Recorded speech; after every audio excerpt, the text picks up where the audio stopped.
Chers amis des Rencontres de l'Inconnu, bonjour. Eh bien, je suis très heureuse de vous retrouver après effectivement une petite absence de quelques mois, les mois d'été qui nous ont permis de nous ressourcer un peu.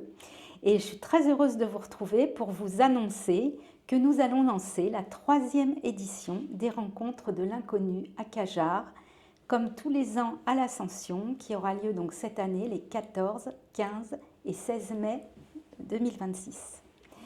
Donc pour cette preuve, je vais vous présenter un nouvel invité, quelqu'un que vous ne connaissez pas encore et qui a été très rapidement cher à mon cœur parce que c'est une très belle personne que j'apprécie beaucoup et qui m'a offert une opportunité extraordinaire, celle d'un rêve que je caressais depuis déjà quelques temps, puisque je vous avais fait part de mon intention de monter une maison d'édition. Mais c'est vrai que j'y ai rencontré quelques problèmes logistiques et organisationnels, on va dire, et que donc la personne que je vais vous présenter aujourd'hui m'a offert l'opportunité de devenir éditrice et directrice de collection auprès de l'éditeur Louis Courteau. Donc cette personne que j'accueille aujourd'hui s'appelle Patrick Pazin, que je vous présente. Bonjour Patrick. Bonjour Violette, merci, c'est un peu flatteur, mais bon. C'est normal en fait, voilà. C'est vrai qu'on a tout à fait matché tout de suite, c'est comme si j'ai eu presque l'impression qu'on s'était reconnu quelque part. Oui, c'est ça. C'était évident. Oui, voilà, Et puis c'est un grand plaisir évidence. pour moi, et puis effectivement, j'apprécie effectivement ton engagement, ton envie, la joie que tu mets dans ce que tu fais. Merci. Et c'est vraiment très important d'ailleurs, parce que surtout aujourd'hui où c'est de plus en plus, on connaît la situation qui est de plus en plus compliquée, donc dès que nous pouvons apporter un peu de joie... Voilà, la joie, du rire, de la bonne oui. humeur et de l'humour, c'est Oui. quand même ce qui nous porte aujourd'hui. Oui. Alors, ce qu'il faut que je vous dise, les amis, c'est que non seulement Patrick, effectivement, est le directeur des éditions Louis Courteau qu'il a racheté en 2020, mais c'est aussi un éditeur qui a plus de 30 ans d'expérience derrière lui et qui dirige Talma Édition. Oui. Voilà. Où là, on a plus de livres politiques. Voilà, c'est ça. Et puis évidemment, il y a la chaîne novimondi.tv. On va en parler. Voilà.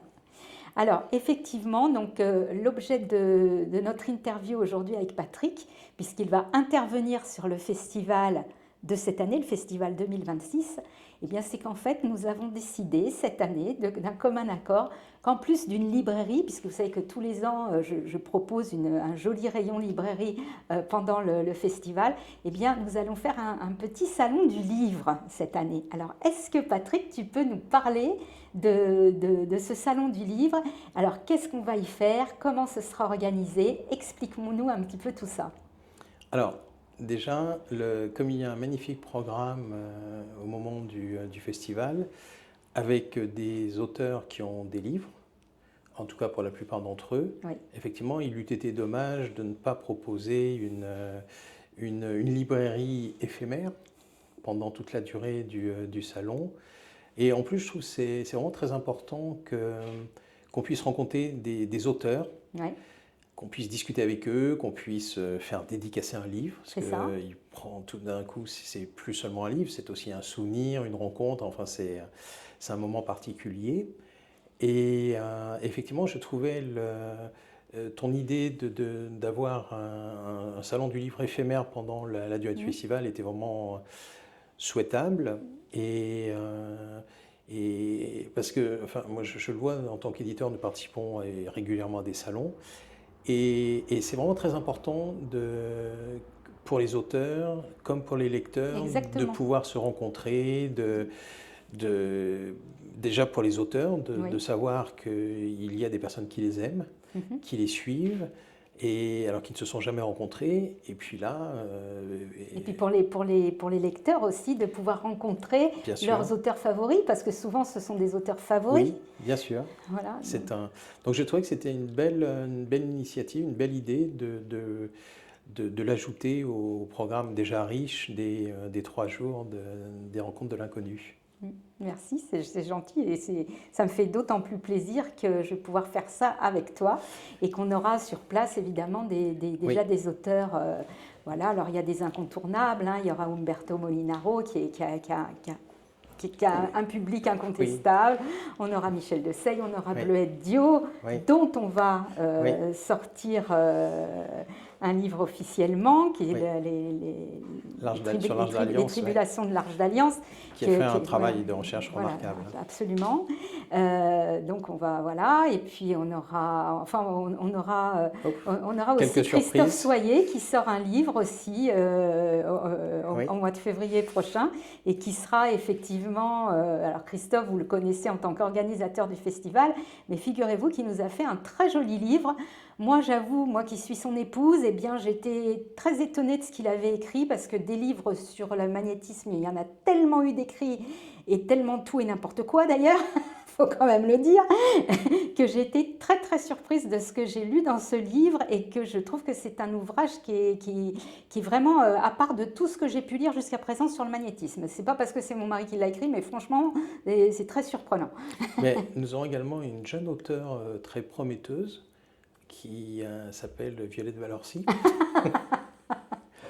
Et dont, effectivement, d'ailleurs, au mois d'avril, le public pourra découvrir les livres qui sont en préparation. Oui, effectivement.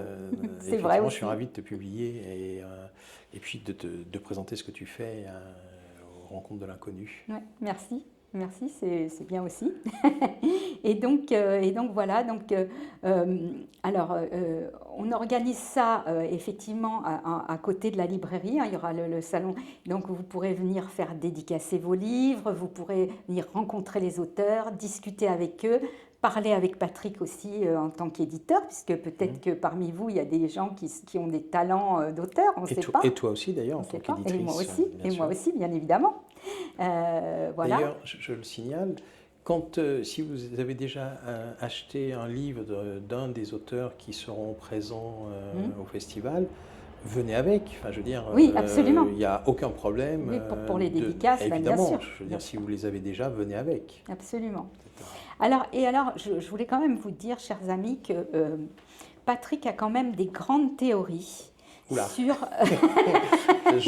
ce qu'est un livre.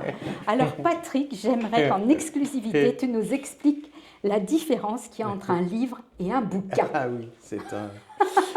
oui, ça c'est un... Le mot bouquin m'hérisse, m'hérisse le poil.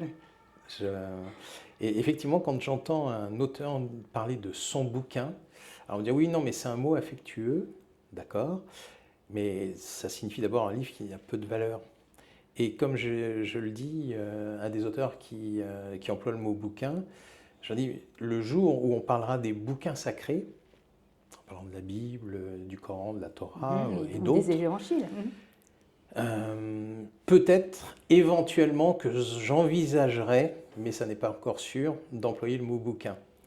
Donc oui, bien sûr, parce qu'en tant qu'éditeur, forcément, nous avons une exigence, parce qu'un livre accompagne toute la vie d'un auteur, et ses proches, ses enfants, sa famille, enfin, vont le lire. Donc c'est vrai que oui, nous sommes, nous, puisque toi aussi, nous sommes vraiment très exigeants sur un livre est un livre, quoi. Ça n'est pas un bouquin. Livre de gare qu'on jette en arrivant à la destination. Quoi. C'est ça. Et on le voit d'ailleurs, effectivement, moi j'ai commencé l'édition au siècle dernier, donc je suis même au millénaire d'avant. C'est pas exagéré quand même. Oui. Parce qu'on écrivait déjà au temps des dinosaures. Alors, on n'avait pas l'électricité, mais on avait on avait de la plume qu'on trempait dans du sang de dinosaure. D'accord. Encore fallait-il l'attraper. Oui, c'est ça, c'est ça. Et c'est vrai que déjà au siècle dernier, on disait non, mais le livre va disparaître, on ne lira plus, etc. Alors, c'est vrai que aujourd'hui, les livres se vendent moins bien, il y a moins de lecteurs. Néanmoins, ce que je constate, c'est que d'abord, ça n'a pas disparu.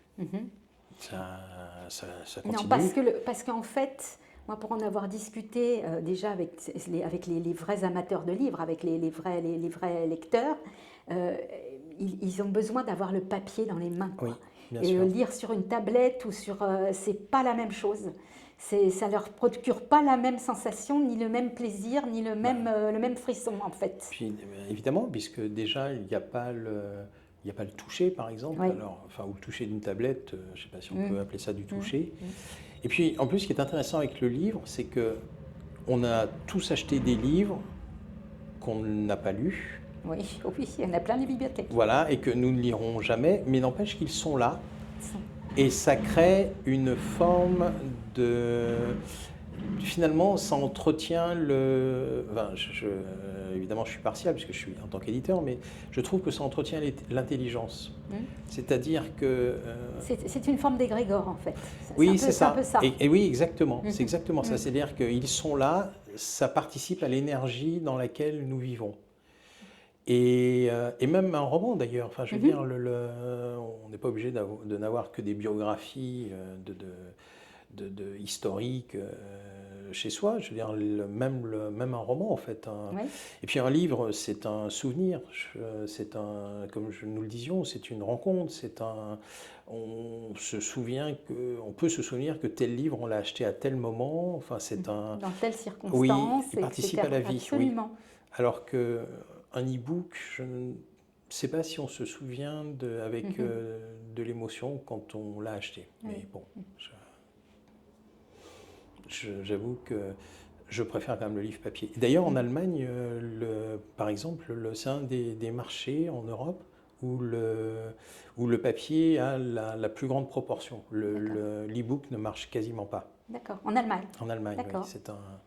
Oui, ils veulent de même, ils préfèrent les espèces oui, à l'argent numérique. Voilà. Oui. Et la lecture, effectivement, enfin, rend intelligent. Enfin, encore une fois, je suis totalement partial, mais ça n'est pas le même, surtout dans une période où tout va très vite, trop vite. Être tranquillement avec un livre où on prend son temps, on lit à son rythme, etc. C'est très important parce que finalement c'est un voyage avec soi-même. C'est vrai, c'est tout à fait vrai. Et c'est pour ça d'ailleurs que le livre n'a pas encore disparu et que je pense qu'il ne disparaîtra pas. Ben, je pense qu'il ne vaut mieux pas qu'il disparaisse parce que moi j'ai quand même quelques doutes sur la pérennité de tous nos systèmes informatiques et même, je dirais même électriques. Et je me dis que le jour où tout va péter, je pense que ce jour arrivera nécessairement, mais on sera bien content d'avoir dans nos bibliothèques du papier, même quand bien même il faudrait s'éclairer à la bougie pour le lire, mais au moins nous aurons encore de quoi ne pas laisser nos intelligences partir à volo. Oui, c'est une bonne analyse, parce qu'on n'est pas à l'abri d'un nuage solaire qui ferait griller les circuits. Oui. Ça s'est déjà produit d'ailleurs. Ça s'est déjà produit. À la fin du 19e siècle, j'ai vu à Montréal, donc il y avait eu justement une tempête solaire qui avait atteint le Québec, et en fait, ils avaient été privés d'électricité pendant 15 jours. Et ça, c'était à la fin du 19e siècle. Donc, on imagine aujourd'hui si à l'époque, il n'y avait pas les ordinateurs, il n'y avait pas tout ça. Tout serait grillé. Mais il y a pas si longtemps que ça, au début de l'année, là, je ne sais plus quand exactement, il y a eu un problème en Espagne. Espagne-Portugal, oui. Espagne-Portugal, où ils ont été quand même privés pendant une journée, je crois. Non, plus que ça. Un peu plus que ça, d'accord. Oui, c'est un... Oui, donc on n'est pas à l'abri de ça, et d'une façon peut-être plus durable, entre guillemets. Donc c'est quand même bien d'avoir encore nos bibliothèques et de ne pas, ne pas jouer les Alexandries. Oui, c'est ça, c'est ça, de ne pas les brûler pour prendre uniquement du livre numérique. Oui. Mais en même temps, c'est vrai que le livre numérique, quand on doit travailler dessus, c'est pratique. Ah mais si on doit faire des copier-coller, c'est certain. C'est certain que ça offre certains avantages matériels, notamment au moment de l'écriture, où effectivement c'est quand même plus pratique à manipuler. Ça, on ne peut pas disconvenir de ça. Oui. Mais après, une fois que le livre est terminé, effectivement, le résultat se voit sur le papier avec une jolie couverture, avec un papier glacé, et c'est tout ça que le numérique ne peut pas apporter.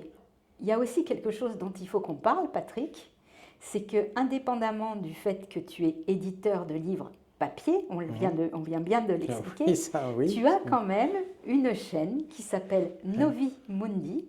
Mondi. Mondi. Ouais, M-O-N-D-I. M-O-N-D-I, oui. Je l'avais mal orthographié, moi, j'avais mis un U à la place du O. Donc, c'est Novi Mundi. Ouais. Et voilà. .tv. .tv. Et sur cette chaîne, tu publies des interviews ou des petits sujets, voilà, des films très intéressants.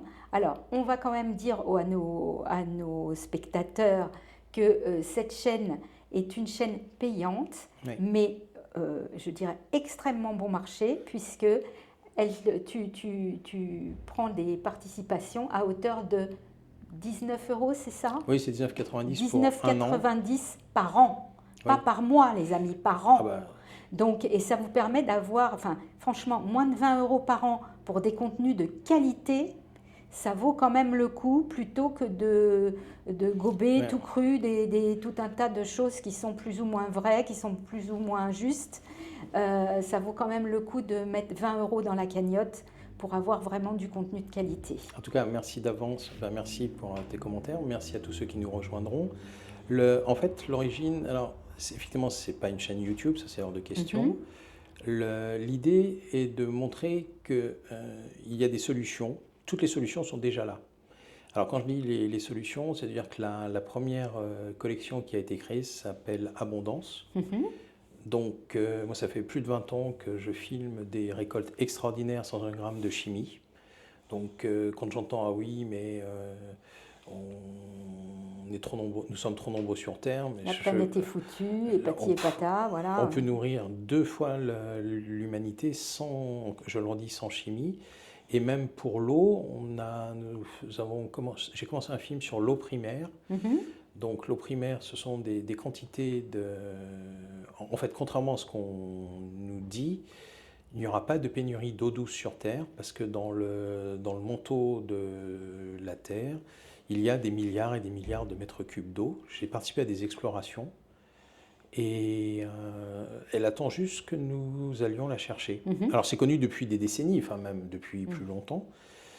Mais manifestement, ça ne plaît pas à tout le monde que nous puissions accéder à des sources d'eau gratuites, inépuisables. Et aux primaires, parce qu'elles sont non polluées dans la mesure où elles sont aux primaires, c'est-à-dire qu'elles ne sont pas arrivées jusqu'au niveau de la surface. D'accord. N'ont jamais vu le jour.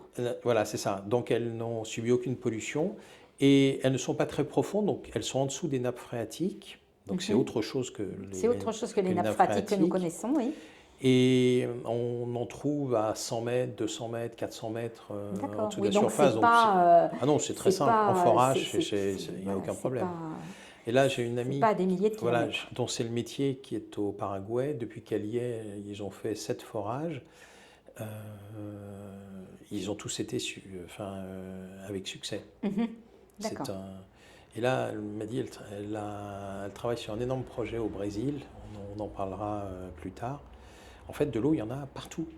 Et donc, novimondi.tv est là pour montrer justement ces sujets sur l'abondance. Et puis plein d'autres choses, c'est-à-dire que nous avons une collection de musique des plantes que nous enregistrons régulièrement.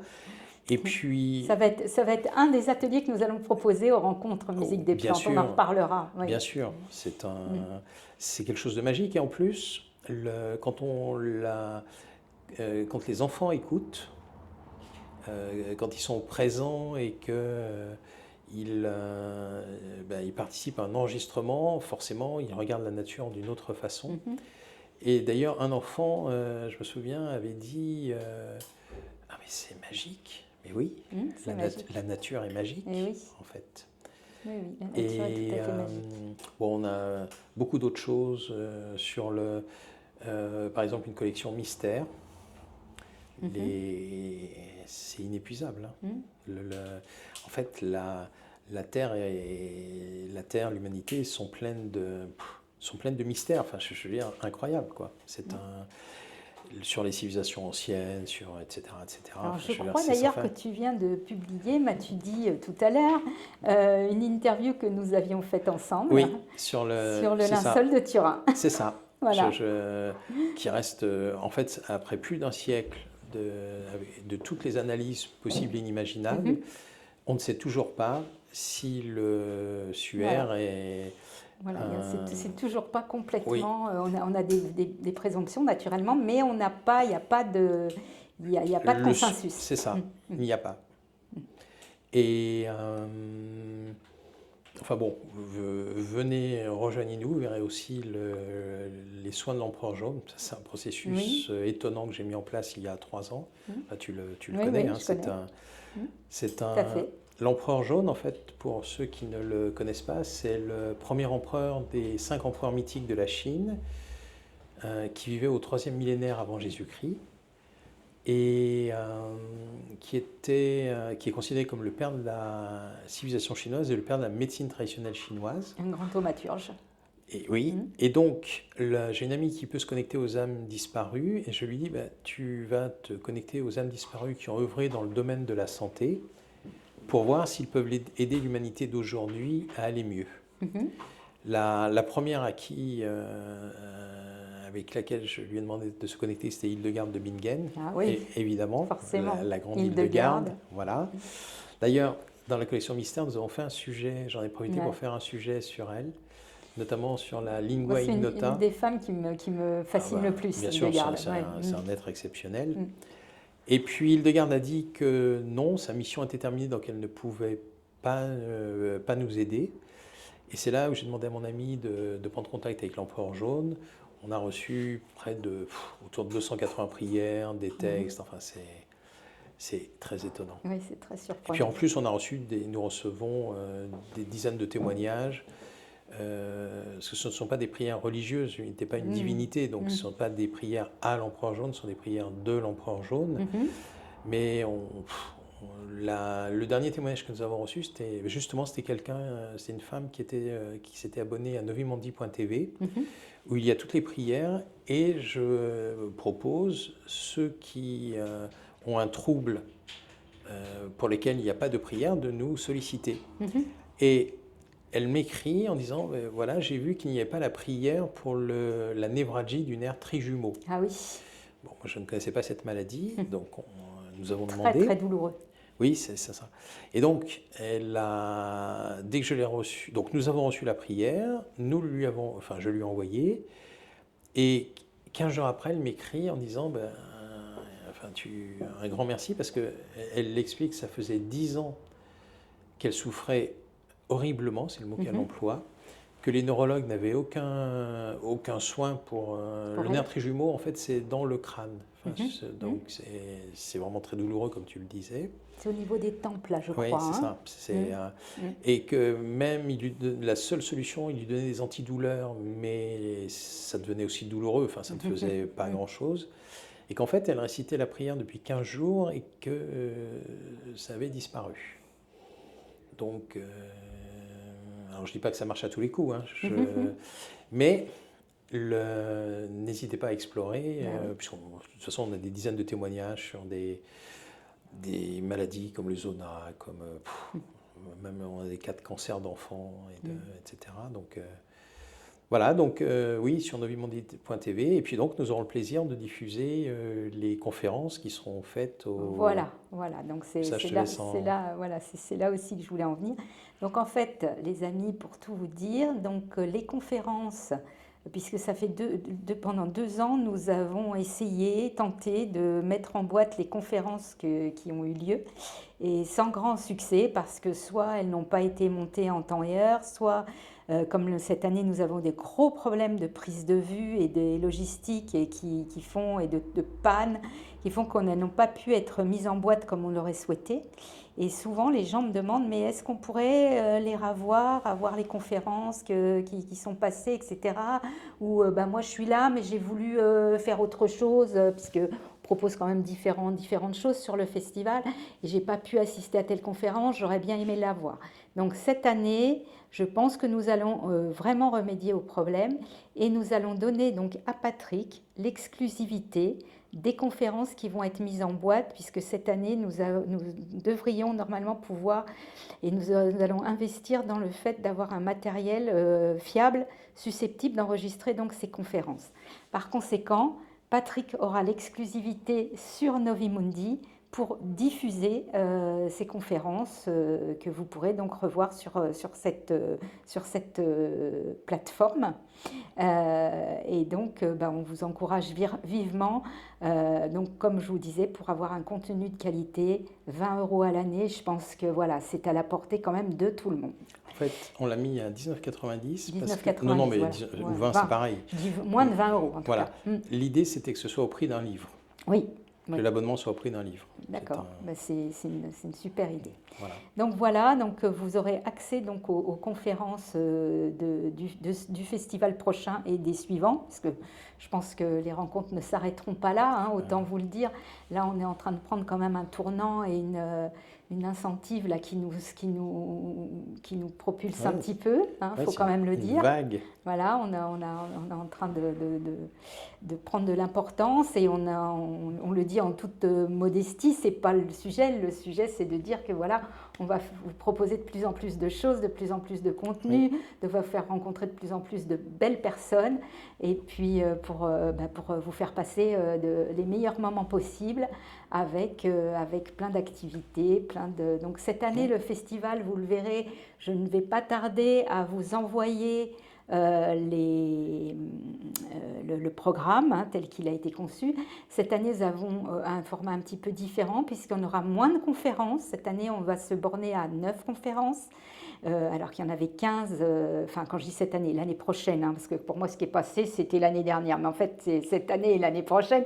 Donc cette année vous aviez eu 15 conférences, ça a fait un petit peu beaucoup, certains m'ont fait le retour qu'ils en avaient pris un petit peu trop plein la tête et que peut-être il serait bien qu'on s'allège un peu. Donc j'ai allégé effectivement les conférences pour l'an prochain, nous n'aurons que 9 conférences. En revanche, nous aurons des ateliers et des visites terrain. Vous verrez, il y a 2 visites terrain qui vous seront proposées à choisir donc entre atelier et visite terrain. Donc chacun fera ses choix. Et on aura aussi une prestation de fin de festival tout à fait hors norme, mais ce sera sur inscription, donc il ne faudra pas tarder cette année à vous inscrire de manière à ce que je puisse m'organiser vraiment pour la festivité de fin de festival, pour la clôture du festival. Donc tout ça vous sera communiqué très prochainement. Voilà. Les amis, je crois qu'on a fait un peu le tour de ce qu'on avait à dire aujourd'hui avec notre premier invité, Patrick. Et puis, je vous dis à bientôt. À bientôt, Patrick. Merci, Violette, et à bientôt. Et puis, même si vous pourrez voir en replay les conférences, venez à Cajar. Oui, oui, ça c'est incontournable parce que tout ce qu'on voit en replay, qu'on voit sur les réseaux, ça ne vaudra jamais un festival en présentiel avec une ambiance, une énergie, une vibration qui est très particulière et qui effectivement ne se retrouve pas au travers d'un écran. Et puis voilà. Effectivement, là tu mets toutes tes qualités d'accueil au service du festival. Autant que faire se peut, oui. Il faut dire qu'on a vraiment une équipe de bénévoles extraordinaire, il faut quand même le dire. Je ne fais pas ça toute seule, je fais ça accompagnée de gens magnifiques, merveilleux. Tout le monde connaît Coco Lorenzi, bien sûr, Patrick Moquin, qui sont nos deux accueillants dans ce festival et qui font un travail extraordinaire, oui, bien sûr. Bien sûr. En tout cas, merci. Merci les amis, à bientôt, à une prochaine fois. Au revoir.